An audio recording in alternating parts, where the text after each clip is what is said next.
All right, chat. We've done all the monocolor. We did white, we did blue, we did green, we did black, we did red. Check them out. Check out the whole set review on the YouTube. Exclamation point white tier, exclamation point socials will bring you to all those stuff. Since this is a YouTube video, don't forget to like, comment, subscribe, and all the YouTube stuff. All the socials will be in the description below, and as the stream. Check it out in the about section for the schedule and the channel trailer for many other stuff and past VODs and many other things on those links. But without further ado, let's do the thing. Arbalist Engineers, 1 green, 1 red. These are all, I forgot to mention in some of these that these are constructed. This is a constructed set review, so you're not going to see every card. You're going to see what cards I believe are constructed playable, and we'll see constructed play and not just standard but multiple formats. Ableist Engineers, 1 green, 1 red, 1 colorless, Human Artificer, 2/2. When Engineer enters the battlefield, choose 1. Engineers deals 1 damage to any target. Put a +1/+1 counter on target creature against trample and haste until end of turn. Create a tapped Power Stone token. Power Stones are a new mechanic in this set where they tap for a colorless, but you cannot spend that mana, or you cannot spend this mana to cast non-artifact spells. So, as I said in previous videos and over the stream, the Power Stone mechanic really hinges on how good these Power Stone creation creatures and spells really matter. If the Power Stone mechanic doesn't manifest into playability, then the majority of the cards that I've talked about are basically garbage, and they're not useful. The majority of them are just singleton, create a Power Stone, but this one is modal. So you either get a 3/3 trample haste until end of turn, but you get a 3/3 creature for 3, or you get a 2/2 that comes in and deals the damage to any target. The 1 damage is not anything to like, oh no, I only did 1 damage. That 1 damage, there's a lot of X1s in this format. Getting a 3/3 for 3 is always on rate, so you can block those 3/3 creatures like Graveyard Trespasser and Corpse Appraiser and many others. And it should do a lot. These modal spells, and there's a lot of them in this set,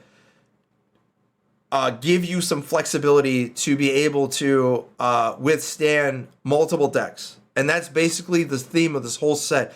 Modality, flexibility, decisions, and there's a lot of good, not great, cards in the set to give you choices in metagame and deck building decisions, which is, if every standard was like this, it would be amazing. Which is what has been solely been missing for the last like 3 to 5 years. Ableist Engineers seems like that type of creature. Deathbloom Ritualist, 1 green, 1 black, 3 colorless, 3/5 elf warlock. Add X of any one color where X is the number of creatures in your graveyard. For some reason in my head, I read this as as many creatures you control or as many elves you control, and not creatures in your graveyard. I have no idea what deck wants this, but what are you doing with it? And how many creatures does it take for you to tap this and get the value immediately off of it? Because again, 3/5 for 5 is bad. It's not good on rate. It does have elf as a creature type, which is good, but it doesn't do anything for 5 when it comes into play. And this seems like a limited and constructed. It has to have a very, very specific role. And so far, that role is not going to be filled when your 3s, 4s, and 5s do something immediately when it hits play. This doesn't do that.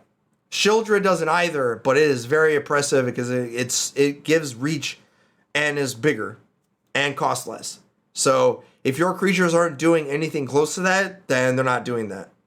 But if you find something that uses this, hoping to untap with a 5-drop is But put in here to show that not every card can have constructability, playability, but possibly has potential. Possibly. We just have to wait. Evangel of Synthesis, 1 blue, 1 black, so Dimir colors. Phyrexian Human Cleric, 2/3. When Synthesis enters the battlefield, draw a card, then discard a card. As long as you've drawn 2 or more cards this turn, Synthesis gets +1 and +0 and has menace. So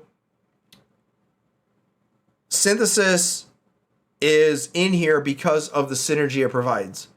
It provides a synergy for drawing your second card for the turn, for some of the cards that we talked about already. It pairs very well with Connive, like with Ledger Shredder and Rafine, and it has menace. So evasion in this format is very good because the majority of the creatures, you're not going wide, so the blocking is very hard for creatures that have menace, and it's very cheap, meaning that it's a 2-drop. It's not clunky, and you're already in those colors anyway. So this is one of those 2-drops that you're just like, just put it in there because it's good, and there are a lot of them like that. So this is already competing, but there are so many 2-drops that it gives you choices. Are you playing Tenacious Underdog? Are you playing this? Are you playing Rafine's Informant? Like, there are so many 2-drops that incidentally draw you a card that you have to choose between them. And in my opinion, I think this is better than Rafine's Informant, for example, because it's a 2/3 instead of a 3/2 or possibly a 3/2, and you're always at a 3/2 or a 2/3 or a 3/3, as opposed to Rafine's Informant that sometimes it will not be a 3/2, sometimes it'll be a 2/1. So this might see more play than Rafine's Informant. Not saying it will, just it has a higher ceiling than Rafine's Informant does. For example, excuse me, Hajar Loyal Bodyguard, 1 green, 1 red, legendary human soldier, 3/3. Sacrifice Hajar, legendary creatures you control get +1/+0 and gain indestructible until end of turn. Chat, this card's pushed to the moon also. This is a Watchwolf that's legendary. There is a legendary deck in this format, and it runs Jodah, not Jadar. Crazy. There's a Jodah deck. This basically says, nice sweeper, they're all dead. Okay? And it's like Selfless Spirit. I think it's Selfless Spirit. And it's already doing the thing. As in, it's a Walsh Wolf, doesn't die to cut down, and it hits hard. And you're already playing Legends anyway. So this seems very, very good. And I could see this moseying in not just standard, but Explorer too. So, and I just realized it's in red too. So, turn one Kumano into this is kind of ridiculous, right? I mean, it's kind of a thing in Explorer, but it's kind of a meme, right? It's one of those things like it's a deck of it's all power, and it's either all power or nothing. Because if you don't have Bard class, it's kind of like it's a draft deck. But if you do have Bard class, it's very explosive and it'll kill you on turn 4. So, but the fact that it gives your creatures indestructible is like one of those things that aggro decks like, where you don't have to fear sweepers. And Meat Hook Massacre is gone. That's why I think this card's actually like better than it looks. Because if Meat Hook was still in the format, this card, I'm not gonna say this card sucks, but like, you can get outscaled real quick. Harbin Vanguard Aviator, 1 white, 1 blue, Azorius, legendary creature human soldier, 3/2, flying.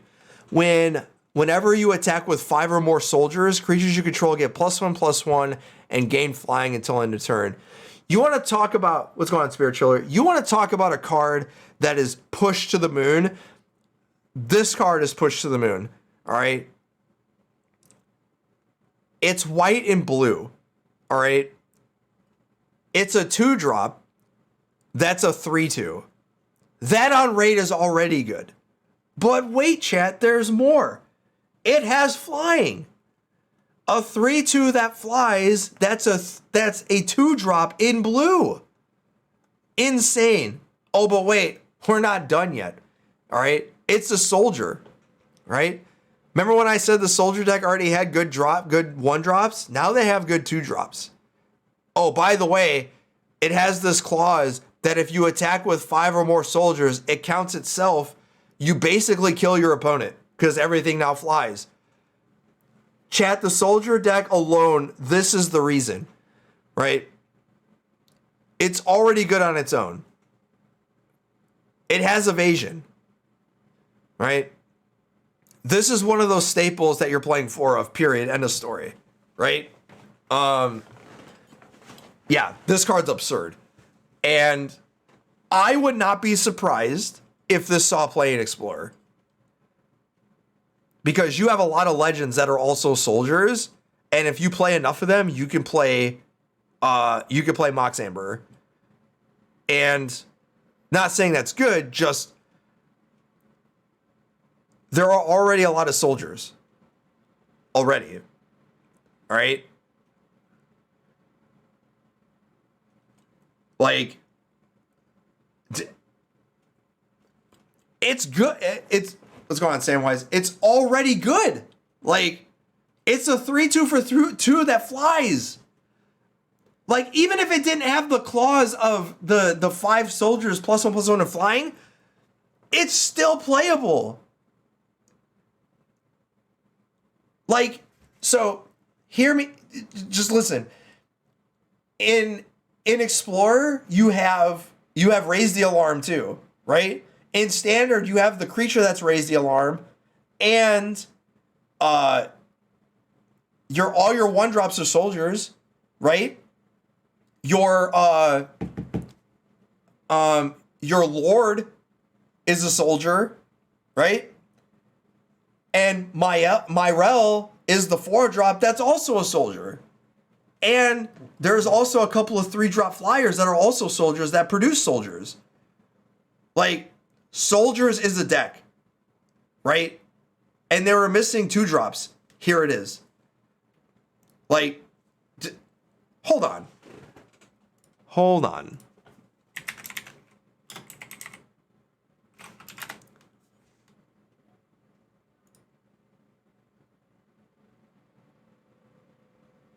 Raph is not a soldier. Raph is a wizard. Oh yeah, we'll get to that. We will get to that. All right. Yeah, Thalia is also a soldier. So like the deck is already a deck. All right. And there's a 1-drop that draws cards. There's a 3-drop that draws cards for soldiers. Like, soldiers is the aggro deck, dude. Like, that's the deck I'm gonna play. Aggro is gonna be so good. Man, this card's pushed to the moon, chat. Just play it, all right? Legion stashes. 1 black, 1 white, 1 colorless sorcery. Exile target non-land permanent opponent controls, and all tokens that player controls with the same name as this permanent. Target list heroic. Legion of Ashes is not Maelstrom Pulse, but it's pretty close.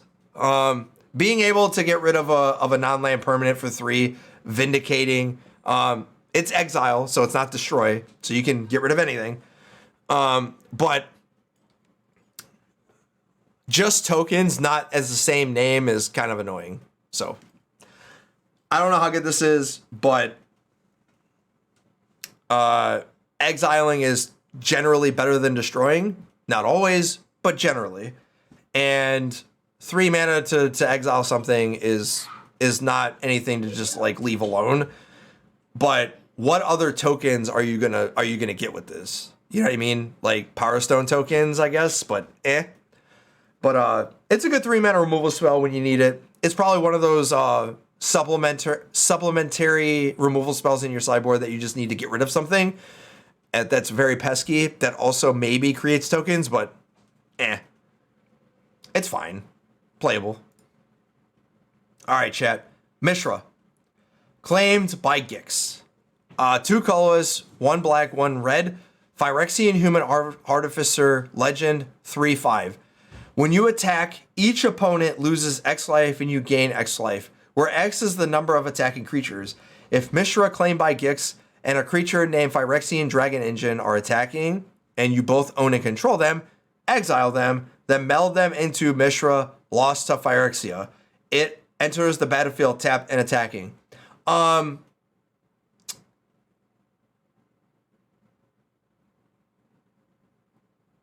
I didn't put Mishra in here. Oh yeah, I did. Never mind. I can't read. So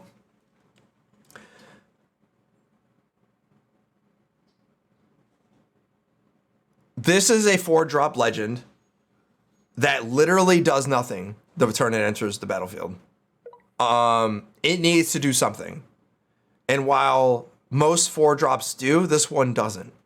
Now it is a 3/5, but oh,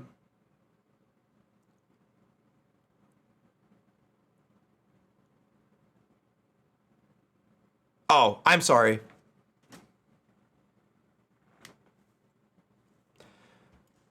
Remember when I said I can't read? Hold on. I said it. When you attack. So it does. All right. I thought it said when you attack with Mishra. That's how my mind read it. Okay. This might be better than I thought it was. So this can get out of hand really quick. So there's already good black and red cards that we talked about that are already attacking. Like, we talked about the Shade, Kumano. So Mishra is kind of like one of those. Mishra is one of those cards that is like, it gives you reach, insulates you, and then if you just so happen to have the Dragon Engine, which we'll talk about in the colorless section, then it turns into Mishra lost to Phyrexia. If you don't know, in the Brothers' War, Mishra dies. I'm pretty sure both of them do. I haven't looked at the lore in forever, but I'm pretty sure both of them die. When Mishra lost enters the battlefield or attacks, so when it melds, choose 3, chat. 3. Target opponent discards 2 cards. Mishra deals 3 damage to any target. Destroy target artifact or planeswalker. Creatures you control gain menace and trample until end of turn. Creatures you don't control get -1/-1 until end of turn. Create 2 tap Power Stone tokens. It is a 9/9. It says choose 3, so essentially you can't choose the same ones. Yeah, spoiler. Yeah, I've already said how many soldiers are in this format, like a bunch of them. So essentially when this comes into play after you meld it together, as soon as it hits play, you get 3 things. You get, generally it's probably going to be like your opponent discards 2 cards, deals 3 damage, and creatures are getting menace and trample until end of turn. And that counts this too. So they're taking 9 damage. Like, the only thing that sucks is it doesn't create anything the moment it comes into play, meaning that, like, it doesn't create tokens outside of Power Stone tokens, but I mean, like, it doesn't create creatures. It doesn't draw any cards. It doesn't, like, gain you any value when it hits in. I'm not saying no value. It's just, like, if it dies, like, you want to gain all that value. You know what I mean? So, and like I said, when we're talking about Titania, why do these cards, these meld cards, not have anything of protection, like even Ward 1, or like Ward discard a card, or like, in order for you to target this, you have to do something, right? So I just don't understand why you get to meld these together and like you don't get any protection whatsoever. I understand that your mana is untapped the majority of the time, but this seems the hardest to make happen out of Urza, Mishra, Titania, and I think there's one other that melds together. But this just seems like the hardest one to do, and you get the most aggro-y, mid-rangey, stuff out of it, right? But yeah, This 4-drop seems better than I thought it was. So credit me rereading it and chat saying, hey, read that again, dumbass. But yeah, this is good. Like if they don't have the Infernal Grasp to kill it, or the, destroy evil, or, whatever, then yeah, look out. Because you basically just lost. All right. The way that the set was made was they have 3 cards. So Mishra has 3 cards, Urza has 3 cards, and it basically shows, how when they first came to be as uncommons and then they aged, and each age nets them a card. So there's a mythic version of them, there's a rare version of them, and there's an uncommon version of them. The uncommon version of them is a single color, and then when they become rares and they become more powerful, they gain an extra color. Mishra, this is the rare version. Mishra, Tamer of Makfawa. 1 red, 1 black, 3 colorless, legendary creature, human artificer, 4/4. Permanents you control have ward, sacrifice a permanent.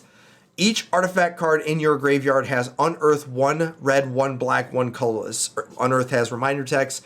Pay this, return from your graveyard to the battlefield, gains haste. Exile it at the beginning of your next end step, or if it would leave the battlefield, unearth only as a sorcery. So Twitter was going absolutely bananas over this card. It's a 5-drop. The question I have is playing a 5-drop and giving your permanence ward worth it? I don't think you're topping out at this. I think you're sideboarding this against the format of, the majority of the decks in the format right now in Standard. And again, this is before the release of the set, is all targeted removal, right? So I could see this as a you side out all your ones, and then you bring this bruh in, and it's like now you're trying to go bigger, and they don't have sweepers, and you're just like, now you got a 2-for-1 yourself every time.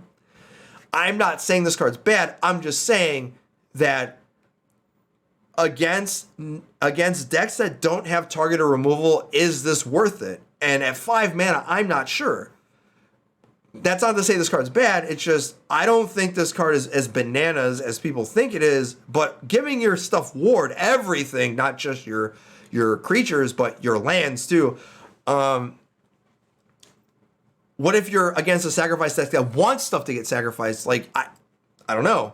Like, I'm not saying it's bad. Just let's pump the brakes a little bit and let's play with it and see how good it is.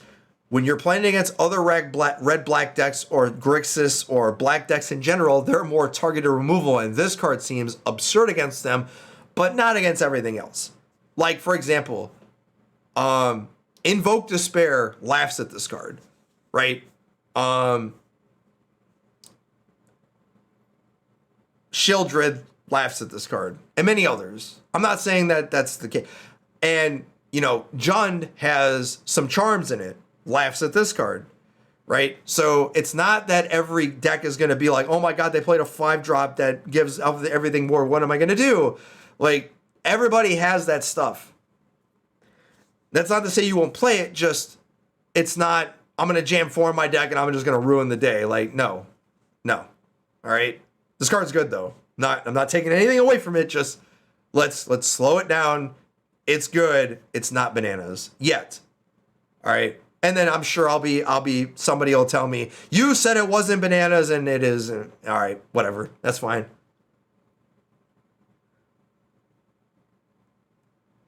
Yes, the bro wars. Obviously, don't go full bro. Inside joke. All right. Queen, Kayla, Bin, Krug, whatever. All right. 1 white, 1 red, 1 colorless, human noble legend, 2/3. 4 tap, discard all cards in your hand, then draw that many cards. You may choose an artifact or creature card with mana value 1. You discard it this way. Then you do the same for artifact or creature cards with mana values of 2 and 3. Return those cards to the battlefield. Activate only as a sorcery. So this card was one of the cards that was spoiled very, very, very, very, very, very, very early. And like people just stopped talking about it. This seems like a curve topper or close to a curve topper with this mechanic, right? Of the, you know, you play this, untap, then pay 4, tap it, and do it. You know what's really annoying, right? Why does this card say activate only as a sorcery?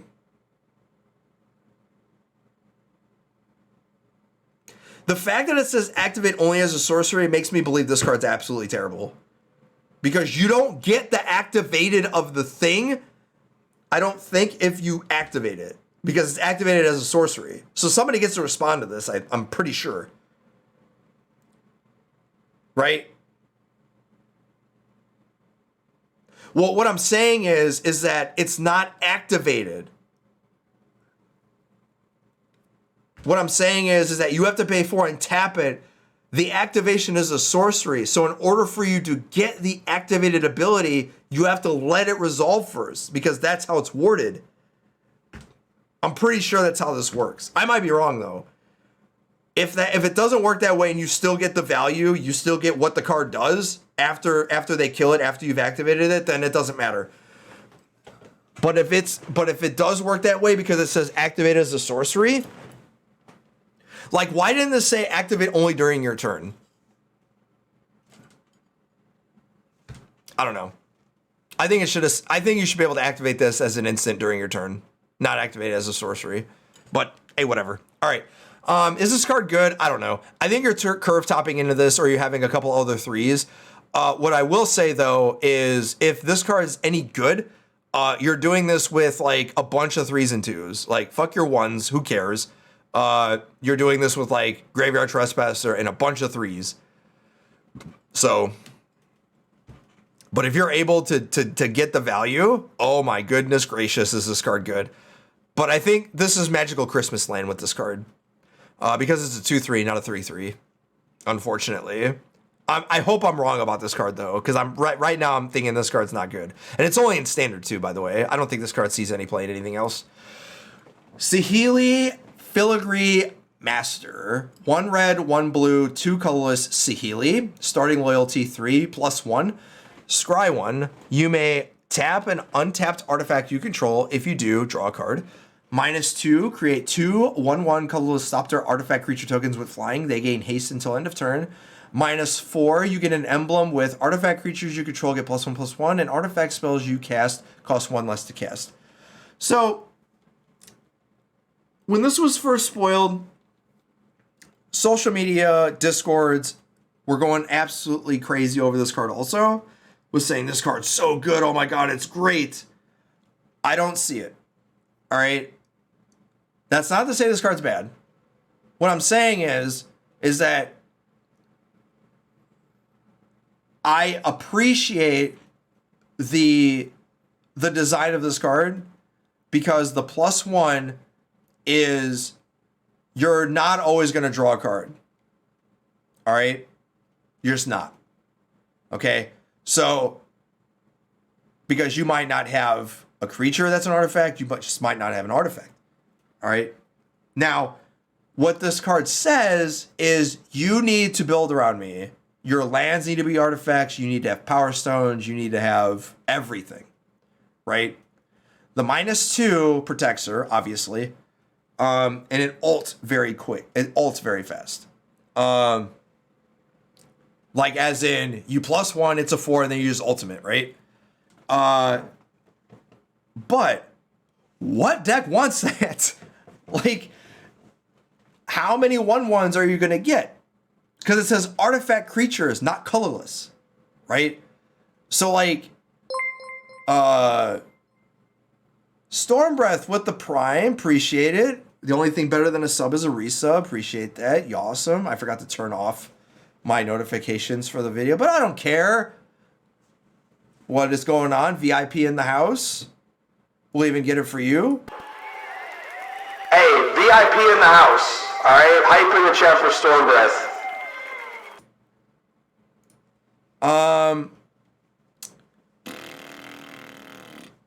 So yeah, I'm not saying that this is bad. All right, the ultimate is very good. The issue, obviously, is how many artifacts are you playing, and are you utilizing all of the modes here? If you are, great. This card's actually good. But I honestly believe this could have been a 3 at 2 starting loyalty, and you'd have been fine. And it's not busted, because like it's not doing anything busted. And you still get the same things here. 2 starting loyalty, 4 minus, 2 minus, whatever. But yeah, it's fine. Like, it's a build around, and it protects itself like usual. But I really hope that the +1 draws you a card, because you're gonna feel really dumb if you +1 and they kill your only artifact and you scry and you're like, ah, crap. But obviously it's all for the emblem if you get it, and you just need to go wide with your artifacts.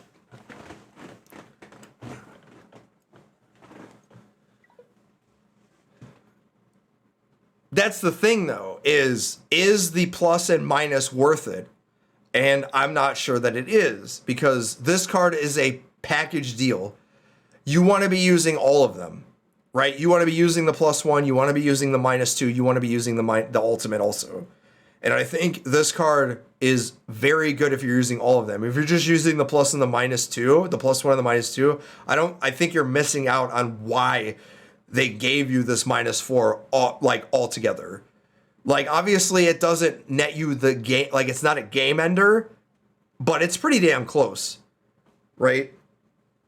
So I think this is like, I think this card's good and you have to build around it.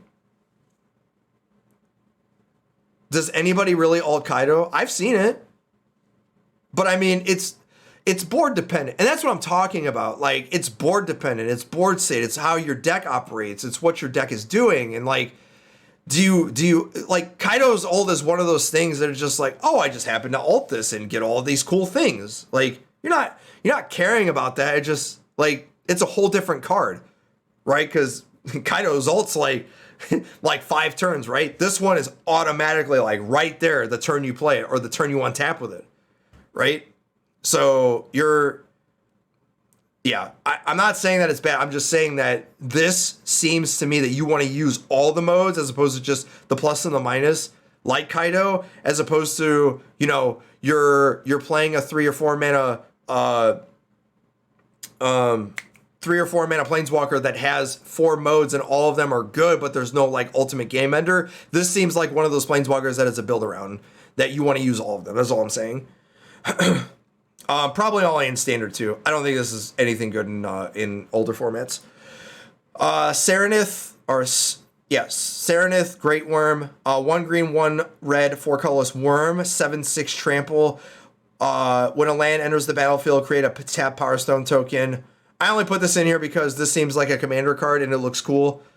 It doesn't do anything cool. It's a worm. Cool. All right, moving on. That's all I want to say. Limited bomb, obviously, but commander mostly. So just so commander players don't feel left out. All right. Here you are. You got your 1 card. Moving on. Skyfisher Spider. 1 black, 1 green, 2 colorless spider. 3/3 reach. When Spider enters the battlefield, you may sacrifice another creature. When you do, destroy target non-land permanent. When Spider dies, you may gain 1 life for each creature card in your graveyard. If you do, exile Skyfisher Spider from your graveyard. That dice trigger is flavor text. This is a 3/3 for 4 with reach. Why this is not a 3/4, I'll never know. But being able to sacrifice something, which is it's only a creature, but you get to destroy it. So Binding the Old Gods was very good in the formats that it was in, and sacrificing a creature is basically negligible. You can find creatures laying around anywhere, and trading it for a permanent that the opponent controls is relevant. The question is 4 mana good enough for the rate? Because the flavor text of it dying doesn't really matter. And obviously you're playing a lot of creatures, but it'll remain to be seen. Is just slightly not good enough for standard, but as always, I've been adding some limited cards, and this is a limited bomb, obviously. But standard, I want this to be good, but 3/3 is a lot worse than 3/4 for 4, and the reach doesn't matter when your creatures, especially a green-black creature at that, is understated at the cost that it's at. Remember when I said that commander players you get a card? Well, I lied. Commander players you get 2 cards. 2 cards. All right. Tuanos, the Toy Maker, 1 green, 1 blue, 3 colorless human artificer legendary creature 3/5. When you cast a beast or a bird creature spell, you may copy it, except the copy is an artifact in addition to its other types. This is a commander card, and that's it. Cool commander card, by the way. Because you're only playing beasts or birds, and commander players and casual players love their tribal stuff, and birds and beasts are good tribes, and storm crows all the way, and yeah, cool commander card, good for you. Next, third path icon.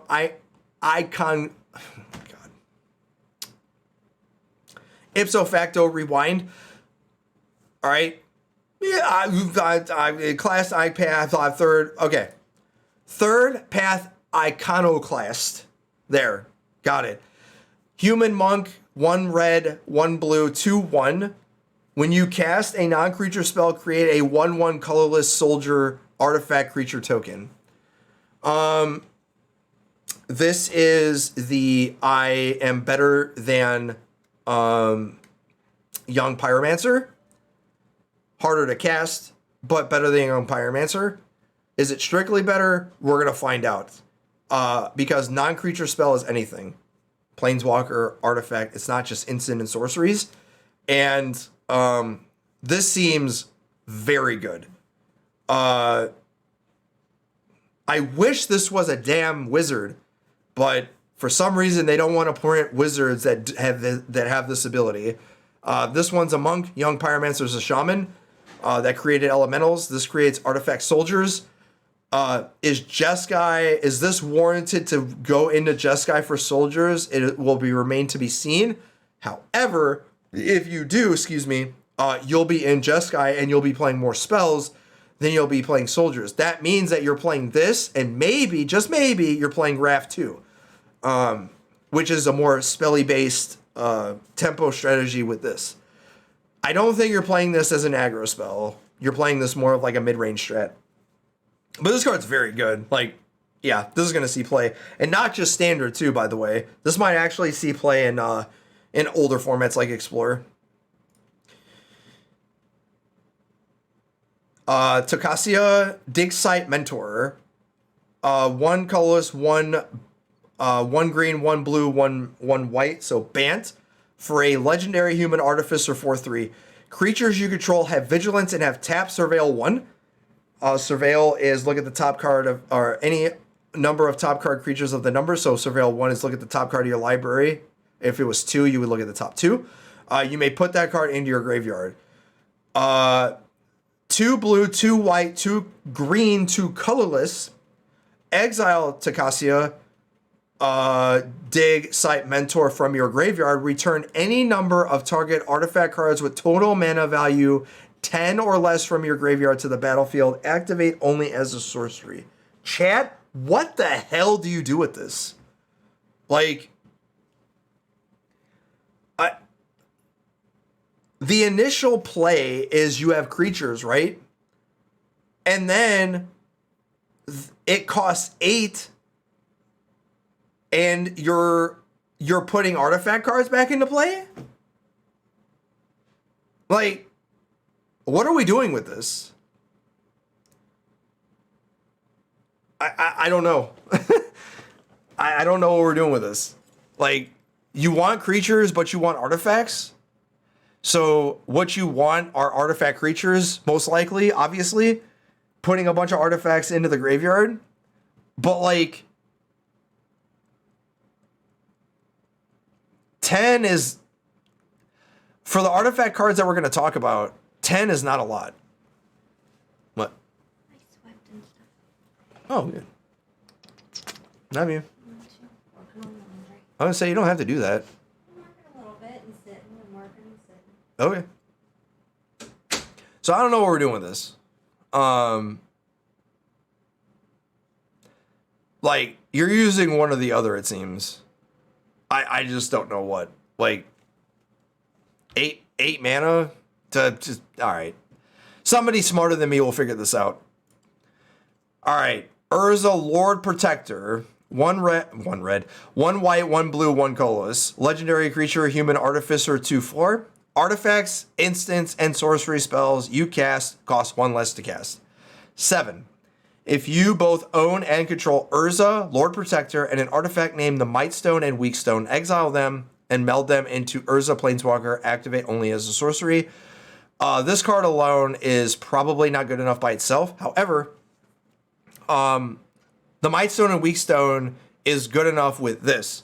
So when we talk about the Mightstone and Weakstone, we'll get to that. But artifact, instant, and sorcery spells like together is kind of like really, really weird, right? Because you're not really playing that many artifacts and you're not playing that many instant and sorceries. Like, you're trying to find, that whatever, right? So the question is how many of these are you trying to do? You know what I mean? Like, are you playing mostly artifacts? Are you playing mostly sorceries? Are you mixing the two? You know what's really infuriating, chat, is when you know that you're reducing the cost of the spells that you cast, but then when you flip into Urza, it's not protected from those. Like, all right. So when you flip into Urza, Urza is a 7 loyalty planeswalker. You may activate the loyalty abilities of Urza twice each turn rather than once. +2 artifact, instant, and sorcery spells you cast cost 2 less to cast now. You gain 2 life. +1, draw 2 cards and discard a card. Your straps are down by your feet. Yeah, I see it. 0, create 2 colorless 1/1 soldier creature artifact tokens. -3, exile target non-land permanent. -10, artifacts and planeswalkers you control gain indestructible until end of turn. Destroy all non-land permanents. These meld cards should have protection. I've said it already. I think they should have protection from the stuff that they're using. So like, Urza should have protection from artifacts, instant, or sorceries, or like have ward from those. And the same with like Mishra, like ward from creatures and planeswalkers. And then Titania has protection or ward from lands and planeswalkers or something. You know what I mean? Like, just ward in general. Because like these seem very, very,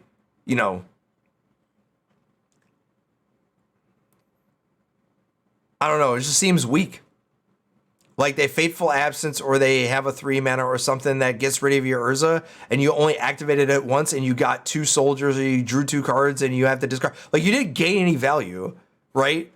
Because as soon as they activate it, you're only getting once, and then they kill it because you can't do it twice because it's not an instant speed. I don't know. These meld cards leave less to be desired. Is all I'm saying. Like, I'm not saying they're bad. Just you expect to put these together and it just basically end the game. But like, if they have removal, it's kind of like, wow, what a waste of all that time and effort to get this big giant thing, and I only got to do one thing with it. All right, the rare version, Urza, Prince of Krug, 2 colorless, 1 white, 1 blue. Human Artificer 2/3. Artifact creatures you control get +2/+2. 6, create a token that's a copy of target artifact you control, except it's a 1/1 soldier creature in addition to its other types. The only reason I put this in here was to show you that this also is a card with the others that got them. I didn't put the uncommons in here, but this card sucks. The artifact creatures get +2/+2 is much better at 3 than it is at 4, and it's attached to a creature that costs 4, and it's a 2/3, and dying to fucking cut down is just embarrassing. Like, I'm moving on. Yoshin Descendant, or Dissident, if that's how you say that.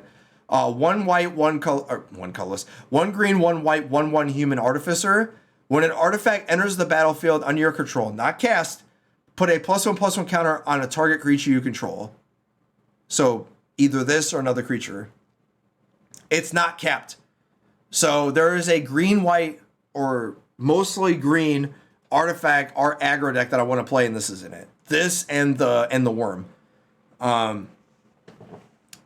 Mostly standard. But imagine playing this with a bunch of ways to put a bunch of artifacts into play. Like, it's not cast. So it has to enter the battlefield, and a lot of the stuff that you see is put to 1/1 soldier artifact creature tokens. So this is because of 3/3 or whatever. Or the creatures that you're putting into play, you know, become 2/2s or whatnot. But this seems very good. Like, for the strictly artifacts, right? So, like, you could play this and then play, like, Patchwork Automaton, and then now Automaton's a 3/3, right?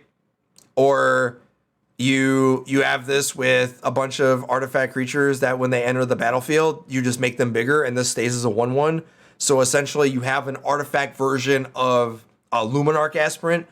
Like, every time every time an artifact creature comes into play, and if you have those that have unearthed, then you get double the triggers of value when they go in and out. So I want to play this with just a bunch of artifacts. Is all I want to do. All right. So that was all the playable, or constructed, in my opinion, constructed playable, mostly of the colorless, all the multicolor cards. If there's a card that you saw or you didn't see that which should be in this list, or you think is constructed playable, don't forget to put it in the comments below. Send me a DM or send me a Twitter @ and join the Discord and put it in the threads there. Like I said in the beginning.